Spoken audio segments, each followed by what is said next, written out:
Hi, എല്ലാവർക്കും പുതിയൊരു വീഡിയോയിലേക്ക് സ്വാഗതം. LDCയുടെ എക്സാം ഡേറ്റ് വന്ന കാര്യം എല്ലാവർക്കും തന്നെ അറിയാമെന്ന് കരുതുന്നു. അതുപോലെ തന്നെ ഇനി എക്സാമിന് വേണ്ടി പ്രിപ്പയർ ആകാൻ തുടങ്ങുന്നവർക്ക് വേണ്ടിയിട്ടും പഠിച്ചുകൊണ്ടിരിക്കുന്നവർക്ക് വേണ്ടിയിട്ടുമായിട്ടുള്ളൊരു ഡീറ്റെയിൽഡ് സിലബസ് അനാലിസിൻ്റെ ഒരു വീഡിയോ ആണ് ഞാനിപ്പോൾ ഇവിടെ ചെയ്യുന്നത്. PSC വ്യക്തമായി തന്നെ ഒരു സിലബസും അതിൻ്റെ മാർക്ക് ഡിസ്ട്രിബ്യൂഷനും നമുക്ക് തന്നിട്ടുണ്ട്. അപ്പോൾ നമ്മുടെ ഈ ഒരു പഠനത്തിനായിട്ട് നമുക്ക് വളരെയധികം ഉപകാരപ്പെട്ടൊരു കാര്യമാണിത്. നമ്മൾ അതുപോലെ തന്നെ ഈ മാർക്ക് അടിസ്ഥാനത്തിൽ പഠിച്ചു പോവുകയാണെന്നുണ്ടെങ്കിൽ നമുക്ക് എന്തായാലും റാങ്ക് ലിസ്റ്റിൽ വരാനായിട്ട് സാധിക്കും. ഇതുവരെ പഠിച്ച് തുടങ്ങാത്തവരാണെങ്കിലും ശരി, അത് നിങ്ങൾ വിഷമിക്കേണ്ട ഒരു ആവശ്യമില്ല. കാരണം ഒരു ഡെയിലി നമ്മളൊരു 5 മണിക്കൂറെങ്കിലും കഠിനമായിട്ട് പഠിക്കാനായിട്ട് സമയം മാറ്റിവെച്ചാൽ തന്നെ നമുക്ക് നല്ലൊരു മാർക്ക് നേടിയെടുക്കാനായിട്ട് സാധിക്കും. നമുക്ക് പഠിക്കാനായിട്ട് പ്രയാസമുള്ള സബ്ജക്റ്റ് വരുമ്പോൾ നമ്മളതിന് എക്സ്ട്രാ ടൈം കണ്ടെത്തി പഠിക്കാനായിട്ട് ശ്രമിക്കുക. എൻ്റെ അഭിപ്രായത്തിൽ കൂടുതലും പ്രീവിയസ് ഇയർ ക്വസ്റ്റ്യൻസും കൂടുതൽ റിവിഷനും നിങ്ങൾ പ്രാധാന്യം കൊടുക്കുന്നതായിരിക്കും ഇനി അങ്ങോട്ട് മാർക്ക് സ്കോർ ചെയ്യാനായിട്ട് എളുപ്പമാവുക. സിലബസ് നമുക്ക് ഡീറ്റെയിൽ ആയിട്ട് തന്നെ ഒന്ന് നോക്കാം. ഫസ്റ്റ് നമുക്ക് പൊതുവിജ്ഞാനത്തിൽ ചരിത്രത്തിനകത്ത് 5 മാർക്കിനാണ് ചരിത്രം ചോദിക്കുന്നത്. അതിൽ കേരളമുണ്ട്, ഇന്ത്യയുണ്ട്, ലോകമുണ്ട്. ഇതിൽ നമ്മൾ 5 മാർക്കിന് വാരി വലിച്ച് പഠിക്കേണ്ട ഒരു ആവശ്യമില്ല. കേരളത്തിൽ നിന്നും ഇന്ത്യയിൽ നിന്നും 2 മാർക്ക് വീതവും ലോകം എന്ന ടോപ്പിക്കിൽ നിന്ന് 1 മാർക്ക് മാത്രമേ ചോദിക്കാനായിട്ട് സാധ്യതയുള്ളൂ. ശ്രീധരമേനോൻ സാറിൻ്റെ ടെക്സ്റ്റ് ബുക്ക് കയ്യിലുള്ളവർ ജസ്റ്റ് ഒന്ന് വായിച്ചു വിടുക. കാരണം കൂടുതൽ സമയം ഇതിനായിട്ട് സ്പെൻഡ് ചെയ്യേണ്ട ആവശ്യമില്ല. അതുപോലെ തന്നെ പ്രീവിയസ് ഇയർ ക്വസ്റ്റ്യൻസ് നോക്കുമ്പോൾ തന്നെ നമുക്കിതിൽ ഏത് ഭാഗത്തു നിന്നാണ് ക്വസ്റ്റ്യൻസ് കൂടുതലും ചോദിച്ചിട്ടുള്ളതെന്നുള്ളത് മനസ്സിലാക്കാനായിട്ട് സാധിക്കും. ഇതിൽ യൂറോപ്യന്മാരുടെ വരവും അവരുടെ സാമൂഹിക മത നവോത്ഥാന പ്രസ്ഥാനങ്ങളെ പറ്റിയുമാണ് കേരളത്തിൽ നിന്നും കൂടുതലും ചോദിച്ചു കണ്ടിട്ടുള്ളത്. പിന്നെ മാർത്താണ്ഡവർമ്മ മുതൽ ശ്രീ ചിത്രതിരുനാൾ വരെയുള്ള തിരുവിതാംകൂറിൻ്റെ ചരിത്രം, അത് വളരെയധികം ഇമ്പോർട്ടൻ്റ് ഉള്ളൊരു കാര്യം തന്നെയാണ്. ഐക്യ കേരള പ്രസ്ഥാനം. എന്നാൽ ഈ ഒരു 5 മാർക്ക് നമുക്ക് നേടിയെടുക്കുക എന്നുള്ളത് വളരെയധികം എളുപ്പമായിട്ടുള്ളൊരു കാര്യമല്ല. കാരണം പരന്ന ഒരു വായന തന്നെ ആവശ്യമായിട്ടുണ്ട്. നമ്മളപ്പോൾ ചെയ്യേണ്ടത് നമ്മുടെ കയ്യിൽ ഏതൊരു റാങ്ക് ഫയലാണോ ഉള്ളത്, അപ്പോൾ ആ ഒരു റാങ്ക് ഫയൽ നല്ല രീതിയിലൊന്ന് വായിച്ചു വിടുക. കാരണം മാക്സിമം ടൈം സ്പെൻഡ് ചെയ്യാണ്ട് നമ്മൾ ആ ഒരു ടൈം ലിമിറ്റ് വെച്ചിട്ട് പഠിക്കാനായിട്ട് ശ്രമിക്കുക. ആ ഒരു യൂറോപ്യന്മാരുടെ വരവും പിന്നെ നവോത്ഥാന പ്രസ്ഥാനങ്ങളും എല്ലാം തന്നെ നമ്മളൊന്ന് ഡീറ്റെയിലായിട്ട് തന്നെ ഒന്ന് വായിച്ചിടുക. കൂടുതലും നമുക്ക് പ്രയോജനപ്പെടുന്നത് ശ്രീധരമേനോൻ സാറിൻ്റെ ടെക്സ്റ്റ് ബുക്ക് ആയിരിക്കും. കാരണം കൂടുതലും ക്വസ്റ്റ്യൻസ് നമ്മൾ ബേസ് ചെയ്ത് കണ്ടിട്ടുള്ളത് സാറിൻ്റെ ടെക്സ്റ്റ് ബുക്കിൽ നിന്ന് ഉള്ള ക്വസ്റ്റ്യൻസാണ്. പറ്റുന്നവരെല്ലാം തന്നെ സാറിൻ്റെ ടെക്സ്റ്റ് ബുക്ക് ഒന്ന് വായിക്കാനായിട്ട് സമയം കണ്ടെത്തുക. ഇല്ലാത്തവർ നമ്മുടെ കയ്യിലുള്ള ഏത് റാങ്ക് ഫയലാണെങ്കിലും ശരി, അത് നമുക്ക് യൂസ്ഫുള്ളായിട്ടത് പ്രയോജനപ്പെടുത്തുക. ഇനിയുള്ള ദിവസങ്ങളിൽ നമ്മൾ വെറുതെ അങ്ങ് വായിച്ചു വിടുന്നത് മാത്രമല്ല, കാരണം നമുക്ക് നമ്മുടെ ടൈം അറിയാം. നമ്മുടെ ഈ ഉള്ള ടൈമിൽ നമ്മൾ മാക്സിമം അത് കവർ ചെയ്യാനായിട്ടും അതിൻ്റെ റിവിഷൻ ചെയ്യാനായിട്ടും ശ്രമിക്കുക. ഈ കേരളം ടോപ്പിക്കിൽ നിന്ന് തന്നെ വരുമ്പോൾ നമുക്ക് ഒരുപാട് ക്വസ്റ്റ്യൻസ് ഇതിന് മുന്നേ ഉള്ള LDC ക്വസ്റ്റ്യൻ പേപ്പേഴ്സിൽ കണ്ടിട്ടുണ്ട്.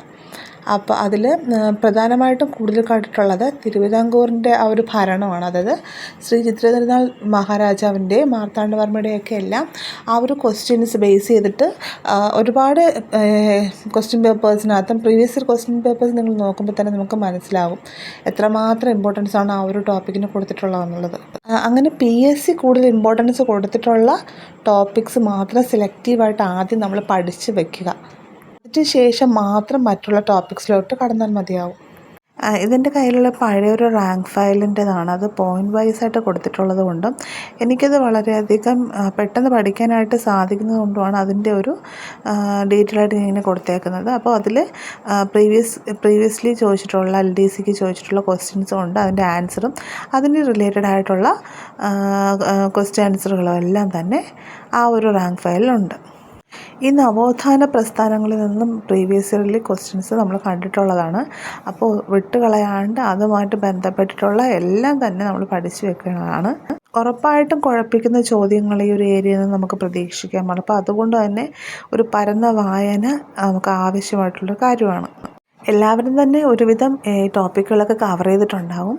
എങ്കിലും ഇനിയും പഠിച്ചു തുടങ്ങിയിട്ടില്ലാത്തവർക്ക് കൂടി വേണ്ടിയിട്ടാണ് ഞാനിപ്പോൾ ഇങ്ങനെ ഒരു വീഡിയോ ചെയ്യുന്നത്.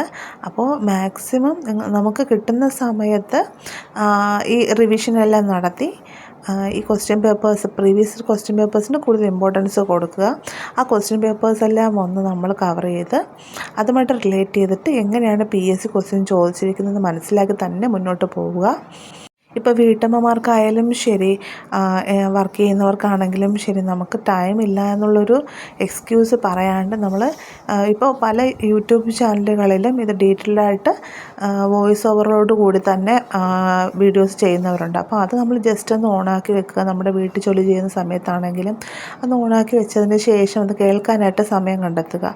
ഇപ്പോൾ വർക്ക് ചെയ്യുന്നവരാണെങ്കിലും ശരി, ഇടയ്ക്ക് ബ്രേക്ക് ടൈം എടുത്തിട്ട് നമുക്ക് കൂടുതലും നമ്മുടെ ആവശ്യമാണ് നമുക്കൊരു ഗവൺമെൻറ് ജോലി നേടുക എന്നുള്ളത്. അത് മുന്നിൽ കണ്ടിട്ട് വേണം നമ്മൾ അതിനായിട്ട് ഒരു എഫേർട്ട് എടുത്ത് പഠിക്കുവാനായിട്ട്. പിന്നെ ഒരു കാര്യം, ആരെയും ബോധിപ്പിക്കാൻ വേണ്ടി നമ്മൾ ബുക്ക് എടുത്ത് വെച്ച് പഠിക്കേണ്ട ആവശ്യമില്ല. നമ്മുടെ ആവശ്യമാണെന്നുള്ളൊരു ബോധത്തോടു കൂടി മാത്രം നമ്മൾ പഠിക്കാനായിട്ട് സമയം കണ്ടെത്തുക. പിന്നെ അടുത്ത് വരുന്ന ലോകമെന്ന് പറഞ്ഞ ടോപ്പിക്കിൽ നിന്നും വിപ്ലവങ്ങൾ ചോദിക്കാം. അതിൽ കൂടുതൽ നിങ്ങൾ ഫ്രഞ്ച് വിപ്ലവത്തിനും ചൈനീസ് വിപ്ലവത്തിനും ഇമ്പോർട്ടൻസ് കൊടുക്കുക.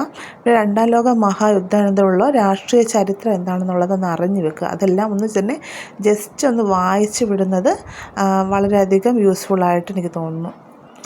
പിന്നെ ഭൂമിശാസ്ത്രത്തിൽ നിന്നും 5 മാർക്കിന് ചോദിക്കും. ഈ ഭൂമിശാസ്ത്രം എന്ന് പറയുമ്പോഴത്തേക്കും നമുക്ക് വളരെ വിശാലമായിട്ട് പഠിക്കാനുള്ളൊരു ഏരിയയാണ്. പക്ഷേ നമുക്ക് ഉള്ള സമയത്ത് നമുക്ക് എത്രയും വായിച്ച് തീർക്കുവാനും നമ്മൾ ഈ ഒരു 5 മാർക്കിന് ഒരുപാട് ടൈം കളയേണ്ടി വരും. അപ്പോൾ അതുകൊണ്ട് നമ്മൾ കൂടുതലും പ്രീവിയസ് ഇയർ ക്വസ്റ്റ്യൻസ് മാത്രം ഫോക്കസ് ചെയ്യുക. അതായത് ഇപ്പോൾ ഇന്ത്യയിൽ നിന്നും കേരളത്തിൽ നിന്നും ഭൂപ്രകൃതിയെ പറ്റി കൂടുതലായിട്ടും പ്രീവിയസ് ഇയർ ക്വസ്റ്റ്യൻസിൽ ചോദിച്ചു കണ്ടിട്ടുണ്ട്. അതുപോലെ തന്നെ കാലാവസ്ഥയും ധാതുക്കളും അതിൻ്റെ വ്യവസായങ്ങളും പിന്നെ ഉത്തര മഹാസമതലം, ഉത്തരപർവ്വത മേഖല, ഇതെല്ലാം ഇന്ത്യയുടെ ആ ഒരു ടോപ്പിക്കിൽ നിന്നും സ്ഥിരമായിട്ട് ചോദിക്കുന്നതാണ്. അതുപോലെ തന്നെ കൃഷിയെ പറ്റി എപ്പോഴും ഒരു ക്വസ്റ്റ്യൻസിൽ കാണുന്നതാണ്. പിന്നീട് നമുക്ക് കൂടുതൽ ഇമ്പോർട്ടൻസ് കൊടുക്കേണ്ട ഒരു ഭാഗമെന്ന് പറയുന്നത് നമ്മുടെ ധനതത്വശാസ്ത്രം, അതായത് എക്കണോമിക്സ് 5 മാർക്കാണ്. എല്ലാവരും കൂടുതൽ ഫോക്കസ് ചെയ്യുന്നൊരു ഏരിയയും ഈ ഒരു 5 മാർക്കിനായിരിക്കും. കാരണം ഒരുപാട് വിശാലമായിട്ട് പഠിക്കാനായിട്ടില്ല. പഠിക്കാനുള്ള ഇമ്പോർട്ടൻ്റ് ആയിട്ടുള്ള കാര്യങ്ങൾ മാത്രം നമ്മൾ നല്ല രീതിയിലൊന്ന് പഠിച്ചാൽ ഈ ഒരു ടോപ്പിക്കിൽ നിന്ന് മാത്രം 5 മാർക്ക് നമുക്ക് സ്കോർ ചെയ്യാവുന്നതാണ്. അപ്പോൾ അതുകൊണ്ട് എൻ്റെ ഒരു അഭിപ്രായത്തിൽ നമ്മൾ എക്കണോമിക്സ് ഇമ്പോർട്ടൻസ് കൊടുത്ത് പഠിക്കേണ്ടതാണ്. അതുപോലെ തന്നെ ഭരണഘടന, അതിനും 5 മാർക്കിനാണ് ചോദിക്കുന്നത്. അതും നമ്മൾ പ്രീവിയസ് ക്വസ്റ്റ്യൻസൊക്കെ ഒന്ന് നോക്കുമ്പോൾ അറിയാൻ പറ്റും കൂടുതൽ തന്നെ എന്തുമാത്രം ക്വസ്റ്റ്യൻസ് ഈ ഒരു ഭാഗത്തുനിന്ന് ചോദിച്ചിട്ടുണ്ടെന്നുള്ളത്. അതെല്ലാം തന്നെ നമ്മളൊന്ന് കവർ ചെയ്യുമ്പോൾ തന്നെ നമുക്ക് 5 മാർക്ക് നേടാനായിട്ട് സാധിക്കും. ഭരണഘടനാ സ്ഥാപനങ്ങൾ പ്രധാനമായും ഹൈക്കോടതി, പിന്നെ ഇലക്ഷൻ കമ്മീഷനെ പറ്റി, കമ്മീഷനുകൾ, അതിനെ പറ്റിയെല്ലാം നമ്മൾ മുൻകാല ചോദ്യപേപ്പറുകളിൽ സ്ഥിരമായിട്ട് കാണുന്ന ഒരു ക്വസ്റ്റ്യനാണത്. അപ്പോൾ അതും കൂടുതൽ നമ്മളൊന്ന് മുൻഗണന കൊടുത്ത് പഠിക്കുക. പ്രീവിയസ് ഇയർ ക്വസ്റ്റ്യൻസ് നിങ്ങൾക്ക് എത്രമാത്രം വർക്കൗട്ട് ചെയ്യാൻ സാധിക്കുന്നു അത്രമാത്രം തന്നെ അതിന് പ്രാധാന്യം കൊടുത്ത് പഠിക്കാനായിട്ട് ശ്രമിക്കുക. അത് പഠിക്കുമ്പോൾ നമ്മൾക്ക് അറിയാം അതുമായിട്ട് റിലേറ്റ് ചെയ്തിട്ടുള്ള ക്വസ്റ്റ്യൻസും ഫാക്ട്സും എല്ലാം തന്നെ കവർ ചെയ്ത് പോകാനായിട്ട് ശ്രമിക്കുക. അടുത്തതായിട്ടുള്ളത് ജീവശാസ്ത്രവും പൊതുജനാരോഗ്യവും 6 മാർക്കിനാണ് ആ ഒരു ഏരിയയിൽ നിന്ന് മാത്രമായിട്ട് ചോദിക്കുന്നത്. അപ്പോൾ വളരെയധികം ഇമ്പോർട്ടൻസ് കൊടുത്ത് തന്നെ ആ ഒരു ടോപ്പിക്ക് പഠിക്കുക. മെയിനായിട്ട് കൂടുതലും ക്വസ്റ്റ്യൻസിൽ കണ്ടിട്ടുള്ളത് ഈ സാംക്രമിക രോഗങ്ങളും അതിൻ്റെ രോഗകാരികളും അങ്ങനെ അതുമായിട്ട് ബന്ധപ്പെട്ടിട്ടുള്ള ക്വസ്റ്റ്യൻസ് എല്ലാം തന്നെ കണ്ടുവരുന്നുണ്ട്. പിന്നെ ജീവകങ്ങളും ധാതുക്കളും അവരുടെ രോഗങ്ങളും മനുഷ്യ ശരീരത്തെക്കുറിച്ചുള്ള പൊതു അറിവ്, അതുപോലെ തന്നെ കേരളത്തിലെ ആരോഗ്യക്ഷേമ പ്രവർത്തനങ്ങൾക്ക് ഇമ്പോർട്ടൻസ് കൊടുത്ത് തന്നെ പഠിക്കുക. അതിനകത്ത് കൂടുതൽ ക്വസ്റ്റ്യൻസ് ചോദിച്ചു കണ്ടിട്ടുണ്ട്. അടുത്തതായിട്ട് നമുക്ക് ഭൗതികശാസ്ത്രത്തിൽ നിന്ന് 3 മാർക്കിനാണ് ചോദിക്കുന്നത്. അപ്പോൾ എൻ്റെ ഒരു അഭിപ്രായത്തിനകത്ത് ഈ ഭൗതികശാസ്ത്രത്തിനും രസതന്ത്രത്തിനുമായിട്ട് നമ്മൾ കൂടുതൽ സമയം അങ്ങനെ സ്പെൻഡ് ചെയ്യാണ്ടിരിക്കുക.